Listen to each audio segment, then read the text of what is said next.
마이크로소프트의 클라우드 서비스 오류로 인해 전 세계 항공업계와 금융업계가 타격을 입었습니다. 도널드 트럼프 전 대통령이 공화당 전당대회에서 외교 경제 정책 등을 거론하며 역대 가장 긴 대선 후보직 수락 연설을 했습니다. 조 바이든 대통령이 코로나19로 격리된 가운데 다음 주에 캠프로 복귀한다고 전했습니다. 버겐 카운티에서 55세 한인 남성이 길을 걷다 차량에 치인 지 9일 만에 사망했습니다. 워싱턴주 시애틀에서 프리웨이를 달리던 한인 차량에 갑자기 총탄이 날아드는 사건이 발생했습니다. 뉴욕시의회 본회의에서 여러 조례안이 통과된 가운데 한국전 참전용사 휴전 기념일이 지정돼 눈길을 끌고 있습니다. 이번 주부터 뉴욕 존 F 케네디 국제공항에서 자율주행 셔틀이 시범 운행되고 있습니다. 올 하반기부터 해외에서 비대면으로 전자서명 인증서를 발급받을 수 있습니다.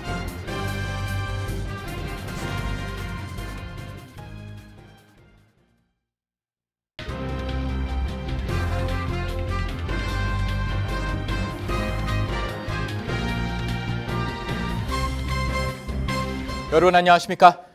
KBTV 뉴스9 이창원입니다. 글로벌 IT 기업 마이크로소프트의 클라우드 서비스 오류로 인해 전 세계 항공업계와 금융업계가 타격을 입었습니다. 비자카드와 애마존, 델타, 유나이티드를 포함한 대기업 서비스에도 차질이 빚어졌습니다. 최시우 기자입니다. 오늘 마이크로소프트의 클라우드 서비스 오류로 항공사와 금융사뿐 아니라 온라인 상거래 업체 서비스에 차질이 빚어졌습니다. 항공사 발권 예약 시스템 서비스가 중단됐으며 비자카드, 아마존, 델타, 유나이티드를 포함한 주요 항공사 서비스 중단 사태로 번졌습니다.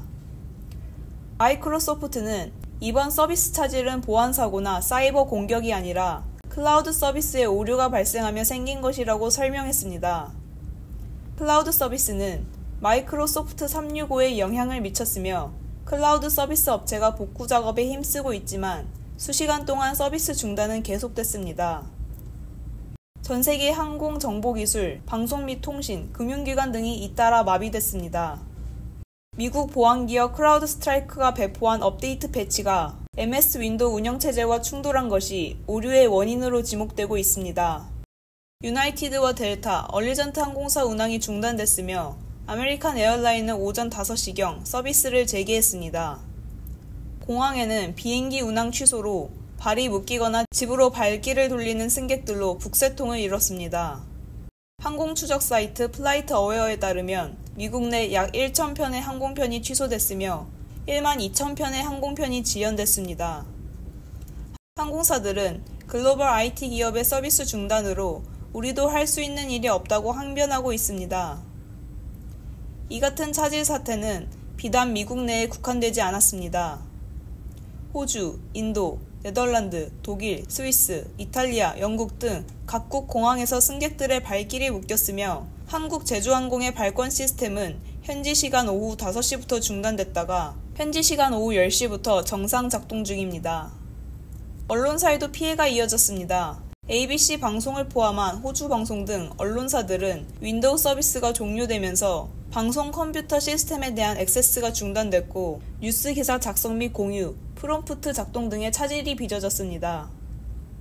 영국 국립보건서비스 진료기록 및 컴퓨터 기록 시스템도 마비되면서 의료 서비스 차질로 이어졌습니다. KBTV 뉴스 최시우입니다. 도널드 트럼프 전 대통령이 공화당 전당대회에서 대선 후보직을 수락하며 한 연설은 역대 미국 주요 정당 대선 후보 가운데 가장 긴 수락 연설이었습니다.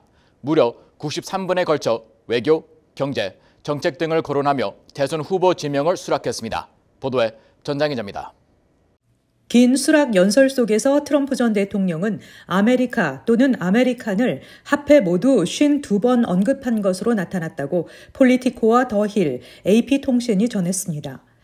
트럼프 전 대통령은 특히 미국을 다시 위대하게 만들기 위해 함께 일해야 한다, 아메리칸 드림을 되찾아오겠다고 강조하며 현장 분위기를 고조시켰습니다.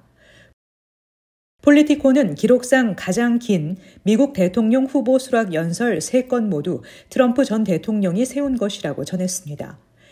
그는 2016년 오하이오주 클리블랜드에서 열린 전당대회에서 처음으로 대통령 후보직을 수락할 때 75분간 연설했고 2020년에는 백악관 잔디밭에서 수락 연설을 했는데 70분간 말했습니다. 폴리티코는 트럼프 전 대통령을 수다스럽다고 묘사하며 2020년 후보 수락 때 24분간 연설한 조 바이든 대통령과 대조된다고 말했습니다. 이와 함께 트럼프 전 대통령은 연설에서 북한 김정은 국무위원장에 대한 남다른 유대감을 과시했습니다.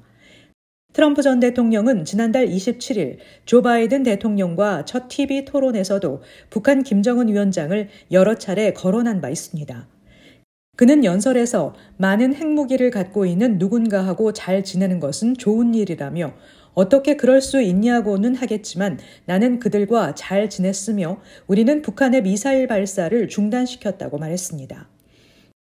한편 언론은 트럼프의 발언에 대해 신속하게 팩트체크를 했으며 CNN은 20가지 이상의 허위 사실을 주장했다고 보도했습니다. KBTV 뉴스 전상입니다. 조 바이든 대통령이 코로나19로 격리된 가운데 다음 주에 캠프로 복귀한다고 전했습니다. 언론은 지난 며칠 동안 바이든이 후보직에서 물러나야 한다는 압박이 견디기 힘든 수준으로 높아지고 있다고 보도했습니다. 기러미 기자입니다.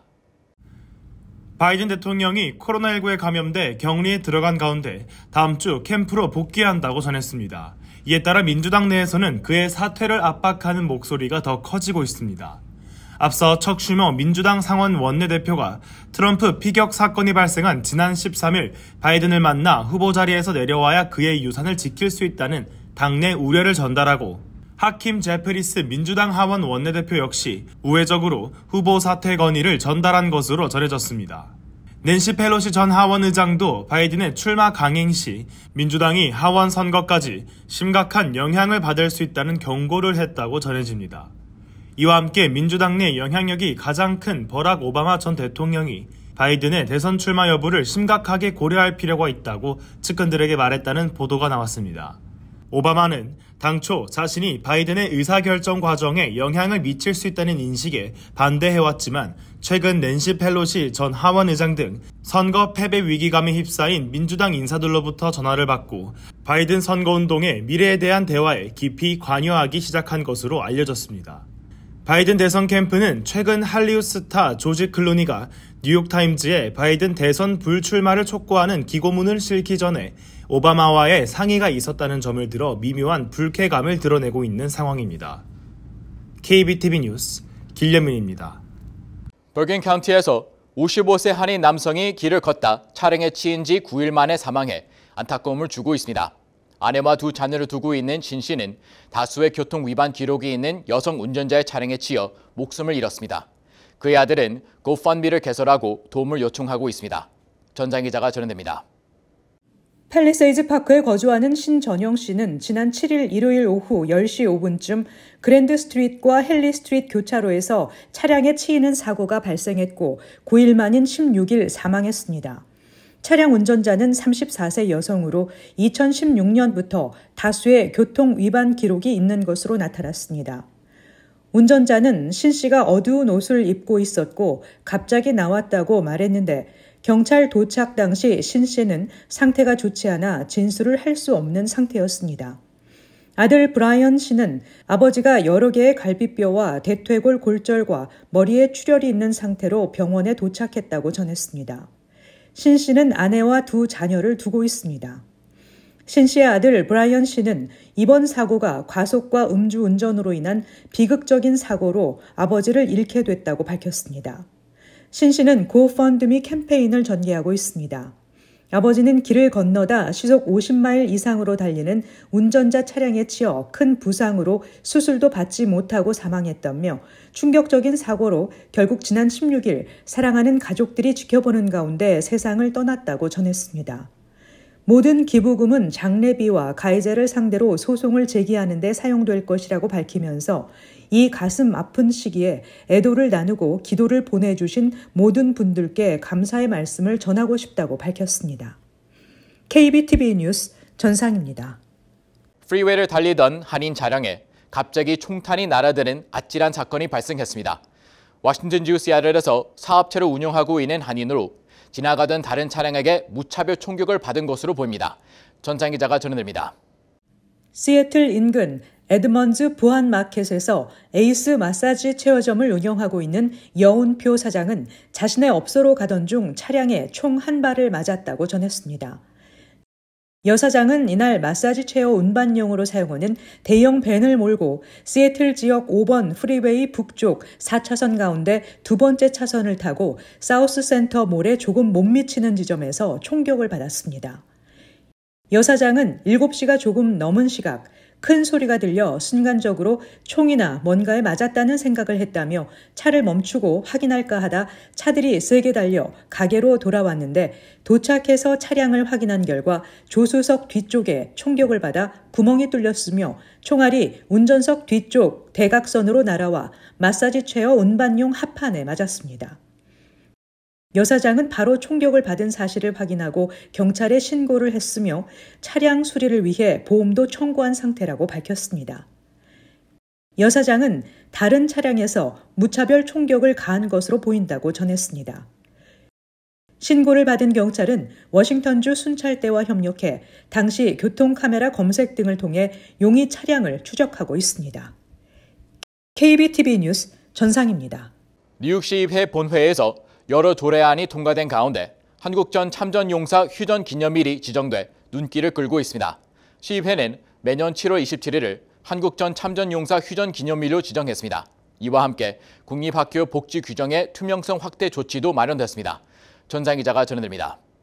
시의회는 본회의에서 7월 27일을 뉴욕시 한국전 참전용사 휴전 기념일로 지정하는 결의안을 통과시켰습니다. 로버트 홀든 뉴욕시 의회 재향군인위원회 위원장이 발의한 결의안은 참전 용사들의 용기와 희생을 기리기 위해 한국전 휴전 협정일인 7월 27일을 기념일로 지정하도록 하는 내용을 담고 있습니다. 친한파인 홀든 시의원은 잊혀진 전쟁이라 불려온 한국전쟁은 2차 세계대전과 베트남 전쟁에 늘 가려져 있었다며 한국전 참전용사 휴전 기념일을 기념하는 것은 참전용사들의 용기와 공헌을 결코 잊어서는 안 된다는 것을 의미한다고 전했습니다. 뉴욕시 의회는 이와 함께 공립학교 복장 규정의 투명성 확대 조치도 마련했습니다. 시 교육국이 웹사이트에 모든 학교의 복장 규정 정책을 게시하고 각 공립학교의 복장 규정 정책에 대한 보고서를 작성하도록 요구하는 조례안이 통과됐습니다.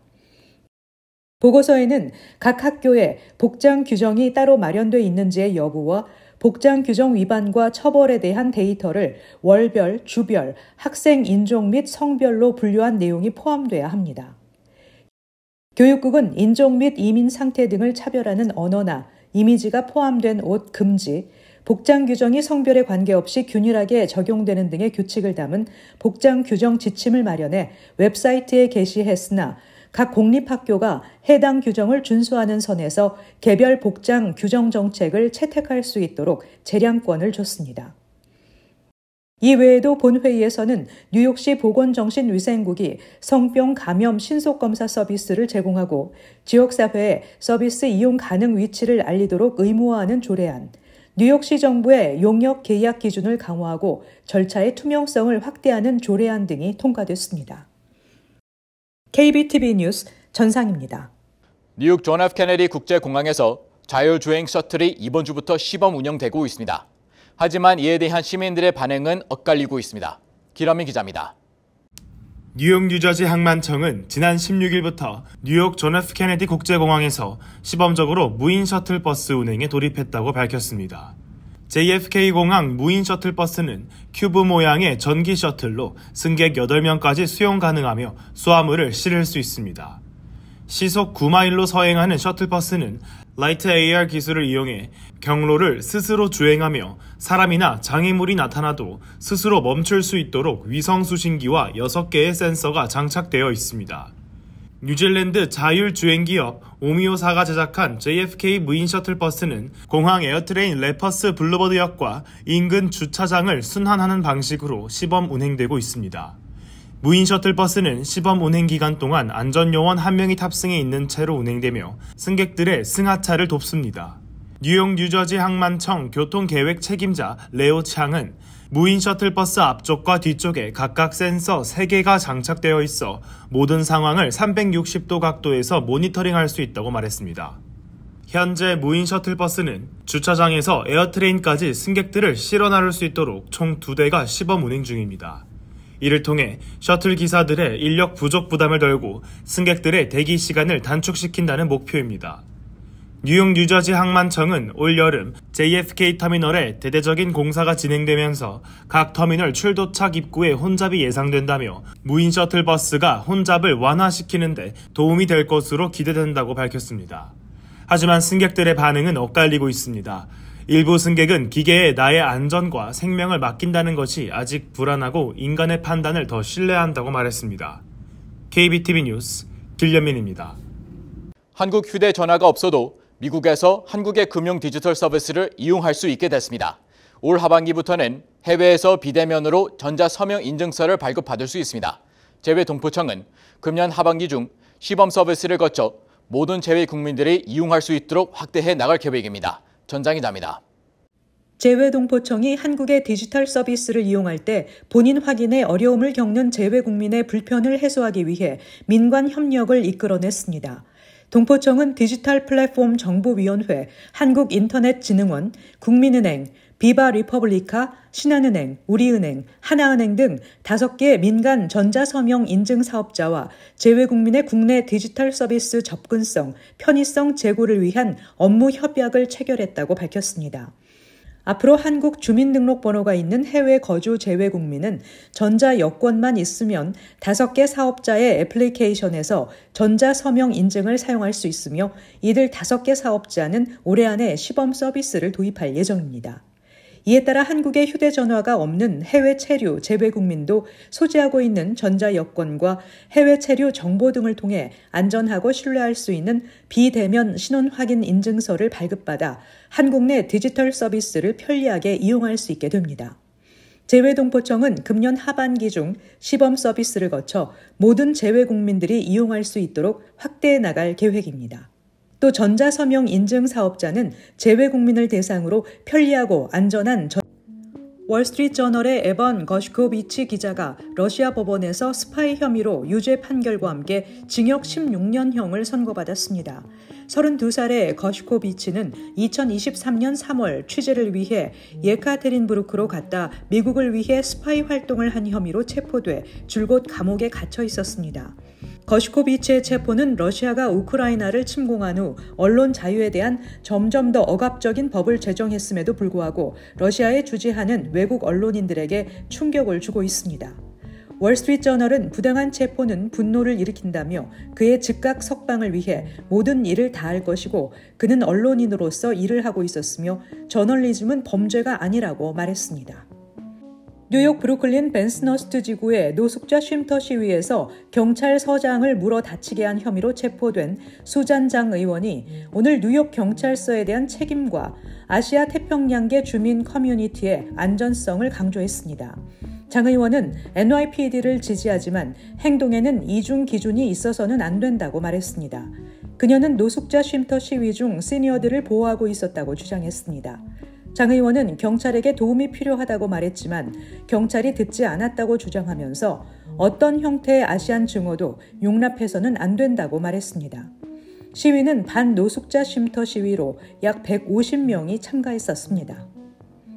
맨하탄 파이낸셜 디스트릭트 주민들은 이 지역에 안전 대피소로 불리는 이민자 쉘터를 개설하는 계획에 강하게 반대하고 나섰습니다. 주민들은 105 워싱턴 스트리트에 만들어진 쉘터가 인근 학교와 공원의 안전 문제를 악화시킬 것이라고 주장하고 있습니다. 이 시설은 이 지역에 들어서는 첫 번째 노숙자 쉼터입니다. 파이디 웨스트 이웃협회는 이 시설을 7월 말이나 8월에 계획대로 개장할 것이라고 밝히고 있습니다.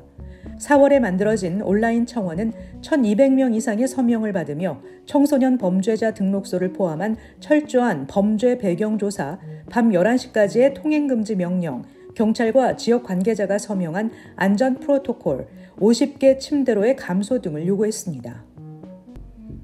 퀸즈 베이사이드에 위치한 어메리칸 마티루스 로마 카톨릭 교회에서 한 남성이 사제로 가장해 돈을 훔치다 체포됐습니다. 남성은 침입과 절도 혐의로 기소됐습니다. 45세의 로스타스는 교회의 열려진 침실에서 수백 달러를 훔쳤다고 경찰은 말했습니다. 로스타스는 CCTV에 찍힌 후 교회 외부에서 발견됐습니다. 로스타스는 교회에 들어서자마자 85세의 노인 신부를 만나 사무실에 뭔가를 두고 왔다며 교사라고 속였습니다. 가짜 사제는 신부의 침실로 들어가 $900를 훔쳤습니다. 경찰은 로스타스가 이와 같은 일을 처음 한 것이 아니라고 강조했습니다. 발표된 보도에 따르면 그는 사제인 척하며 미국 전역을 돌며 순진한 성직자들을 향해 절도를 시도했습니다. 브리트니 페인 씨는 자녀들과 함께 멕시코로 크루즈 여행을 계획했지만 사기를 당하고 말았습니다. 사기꾼들은 그녀의 계정에 로그인해 여행을 취소했고 그녀는 크루즈가 취소됐다는 메일을 받은 후 크루즈 측에 전화를 했는데 대표라고 하는 사람이 294불에 미지급 잔액이 확인됐다고 말하고 금액을 지불하지 않으면 탑승할 수 없다고 말했다는 것입니다. 그녀는 이를 지불하고 전화를 끊었지만 의심이 들어 다른 카니발 번호로 전화를 걸었더니 이 같은 수수료가 존재하지 않는다는 것입니다. 켄터키주의 한 가족은 $15,000의 크루즈 날짜 이틀 전에 취소되면서 유사한 피해를 당했습니다. 커뮤니티 브리핑을 전해드립니다.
이어서 환율과 증시 전해드립니다.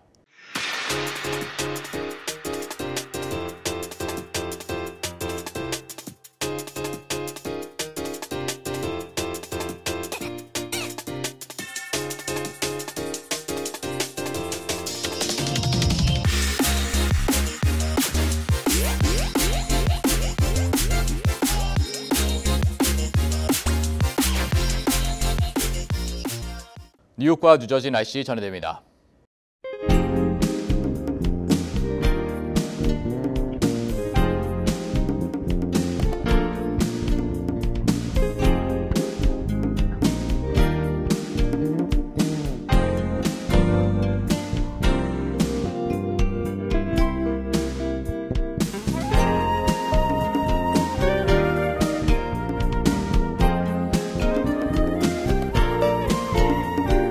오늘 뉴스 마칩니다. 시청해 주셔서 감사합니다. 편안한 밤 보내시 바랍니다.